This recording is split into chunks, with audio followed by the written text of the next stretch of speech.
Hey guys, welcome back to Planet Mithril and another Let's Talk Tabletop episode.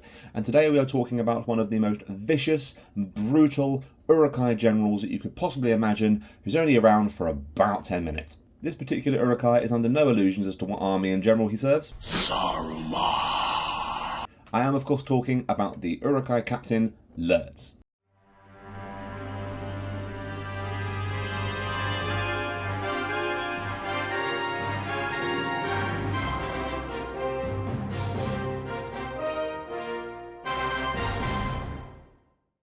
So yes, today I'm going to be doing another deep dive, focusing more on some of the evil characters for a little while, and today we are honing our sights on Lurtz. So we can give you a little bit of a brief rundown of how this character works, his stat line, and where you can expect to see him in an army. Now what I can say is Lurtz has had possibly the biggest glow up in all of Middle-earth strategy battle game history. Comparing his stats from when he was a simple little Uruk pussycat, could barely do any harm to anyone on the tabletop, and now he is a brutal combat machine, strong enough to go toe-to-toe with some of the strongest characters in all of Middle-earth now. The glow-up is real, and I'll talk through why. But first off, let's start with Lurtz as he is now. So Lurtz is 90 points base, and he is a hero of valor, which means he can lead 15 troops in his warband. In regard to war gear, he has armor, a sword, and his bow, so everything you expect him to have from the films, and everything you expect him to have as an Uruk Hai general. His stat line is thus: he is movement 6, with a fight value of 5 and a 3-up shoot value. He is strength 5 because he's an Uruk Hai. Base value Uruk Hai are strength 4, so their generals being strength 5 is fairly consistent with how profiles rank up in regard to their captains. He is defense 6 standard with 3 attacks, 3 wounds, courage 5.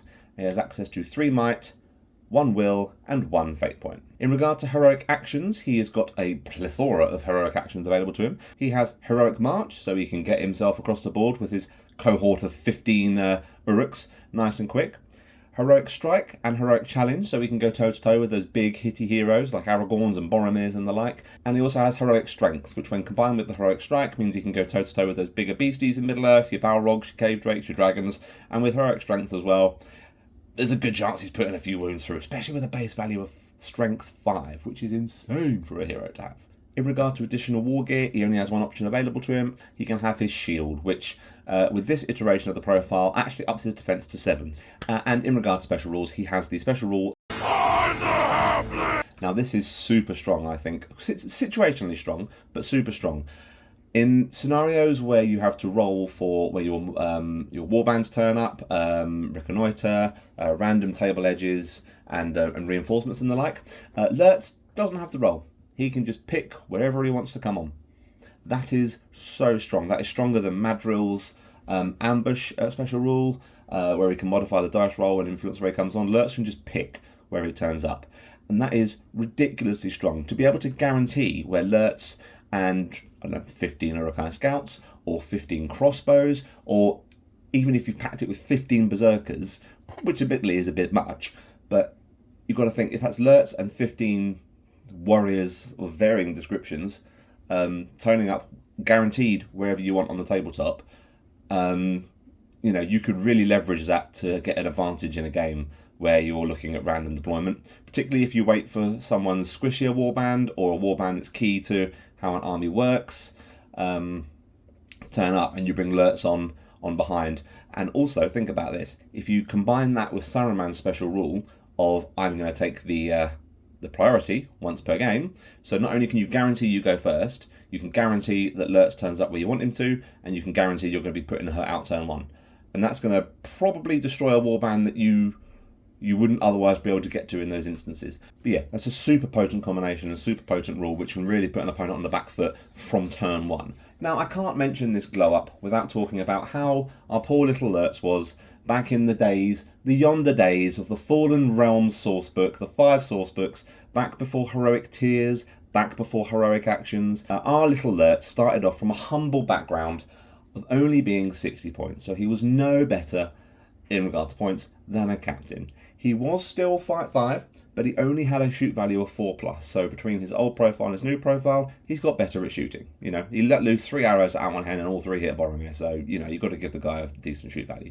He was still strength 5, but he was only base value defense 5. He was also only 2 attacks and 2 wounds with a lesser courage value of 4 So yeah, he wasn't quite the powerhouse, and he really constant pressure on Lurtz back in the day put him down. You never really, I don't think he was ever really an auto take in Isengard armies, because you had the likes of Malhur and Vrasku and Uglug, who had better rules and more kind of unique positions to hold on the tabletop. Like Vrasku with his double shot crossbow, Uglug with his head taker rule and keeping Uruks in the fight, and Malhur Malhur was the combat hero of pre heroic tiers and pre heroic actions era Middle Earth, because he was the three attack monster who would run in, and he would also give extra bonuses to Uruk warriors. But again, we're not talking about other Uruk Hai, we're talking about Lurtz. Why let me go off on a tangent like this? So yes, as you can see, he's had a bit of a glow up, and he's looking pretty good for it as well. Gone from the days of maybe not taking Lurtz because he's a bit of a liability and doesn't really exceed too well on the tabletop, to I don't think I very often see an Uruk army without Lurtz outside of Legendary Legions. Yeah, he is a solid combat piece with all three attacks and all those might points available to him. He's got such a flex point on the battlefield now, and it feels like he really fills that role he was always supposed to have, to be able to go toe-to-toe with, Aragorn on the tabletop, because he did at Amon Hen. Okay, he lost his head after a while, but you're going to after fighting Viggo Mortensen for a little while, aren't you? But yeah, so it feels like he's now got more of a dedicated purpose on the tabletop, and you're more likely to see him in these Uruk armies, which is really nice, because the models for Lurtz are really limited. We've only got, I think, we've got 3 sculpts, but one is like gold dust to get hold of. But the 2 sculpts we have available for Lurtz, really characterful, I think. You've got the bow-armed Lurtz, and you've got the charging forward with the shield Lurtz, which is the one that everyone tends to put on the tabletop and you see most common. But I think that's a really nice sculpt of Lurtz personally, and I've really enjoyed painting up every iteration I've ever had of him. The only downside I would say to Lurtz is stay power. Now, I mean that in regard to he's got 1 will point and 1 fate point. So albeit, yes, he will run forward and he will do what Uruk Hai do and do it very well if he's allowed to get the momentum and plough into the rank and file and start, hewing heads from poor Gondorian bodies and Rohan bodies. But stay power is a problem for him. He's very easily immobilised and very easily stopped. Any magic cast your way, even if you succeed that first resist roll with the 1 will point he's got, and don't roll a 6 to get that back, he's a sitting duck for all powers. You're looking at your black darts if it's ring race going against him, any kind of sorcerer's blasts from any of the big 3 wizards, any kind of command or immobilize or transfix is going to kind of stop him dead in his tracks, which is going to be a problem for Lurtz. And it's 100% worth mentioning as well, he has access to a Legendary Legion in the Quest of the Ringbearer book, the Lurtzy Scouts, the aptly named Lurtzy Scouts Legendary Legion, whereupon he gains the moniker of always being the army's leader, because he was the leader of the scouting party that went to fight the High Fellowship at Amon Hen. Makes perfect sense. Themey, we love it. Theme is key. He gains the Worthy Foe special rule. He may declare a heroic challenge against any hero, regardless of heroic tier. Additionally, if Lurtz declares a heroic challenge, the targeted hero declines, then the Lurtz regains the might point. So if you declare a challenge and the hero declines it, then Lurtz doesn't lose his might point, which is good. It keeps him going, keeps that momentum going, keeps him ploughing through into enemy army, and takes a little bit of strain off of your resources then. He also gains shield throw. As you remember from Fellowship, when he's fighting one-on-one against Aragorn, he lobs his Uruk Hai shield into Aragorn's neck, which by rights and angles probably should have decapitated Aragorn, but hey-ho. But yes, he gains that. So once per game, he can just decide to yeet his shield. It has a strength of 4, and any man-sized infantry model hit by it will instantly be knocked prone. Now, it's worth noting that once he's thrown it, he can no longer use it, so he doesn't get the benefit from shielding. However, his defense does not drop. He still maintains his defense 7, even though he's yeeted his shield at somebody. So that's quite fun, actually. There's quite a good little kind of cheeky play there. You could throw your shield at somebody, knock them to the floor, heroic combat off that that on the floor guy, get double strikes and work your way quicker into an enemy army ranks to start wrecking face a bit sooner. So, situational. I mean, I don't think we're ever going to be really shielding with Lurtz. I certainly wouldn't. I always use him as a brutal combat piece.